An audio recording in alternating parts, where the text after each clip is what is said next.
Right breaking చూస్తున్నాం. మాధాపూర్లోని శ్రీ చైతన్య మహిళా కాలేజీలో తెలంగాణ మహిళా కమిషన్ చైర్మన్ నేరెళ్ల శారద ఆకస్మికంగా తనిఖీ చేశారు. అక్కడ అపరిశుభ్రత ఉండటంతో ఆగ్రహం వ్యక్తం చేశారు. ఆమె హాస్టల్లో సౌకర్యాలు సరిగా లేవని, నాసి రకమైన ఆహారం పెడుతున్నారంటూ యాజమాన్యంపై నేరెళ్ల శారద సీరియస్ అయ్యారు.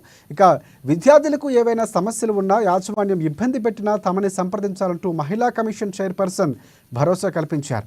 ఇక గత వారం నిర్మలా జిల్లా అలాగే కస్తూర్బా గాంధీ బాలికల విద్యాలయం అలాగే జూనియర్ కాలేజీలో ఆకస్మికంగా తనిఖీలు చేశారు. ఆమె విద్యార్థులు ఎదుర్కొంటున్న సమస్యలపై ఆరా తీశారు. సమస్యలను పరిష్కరించాలని అధికారులను వెంటనే ఆదేశించారు.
రైట్ బ్రేకింగ్ చూస్తున్న మాధాపూర్లోని శ్రీ చైతన్య మహిళా కాలేజీలో తెలంగాణ మహిళా కమిషన్ చైర్మన్ నేరెళ్ల శారద ఆకస్మికంగా తనిఖీ చేశారు.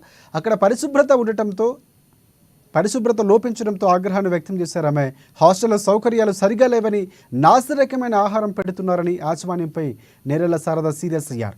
విద్యార్థులకు ఏమైనా సమస్యలు ఉన్నా, యాజమాన్యం ఇబ్బంది పెట్టినా తమని సంప్రదించాలని మహిళా కమిషన్ చైర్పర్సన్ భరోసా ఇచ్చారు. గత వారం నిర్మల్ జిల్లా కస్తూర్బా గాంధీ బాలికల విద్యాలయం అలాగే జూనియర్ కాలేజీలో ఆకస్మికంగా తనిఖీలు చేశారు.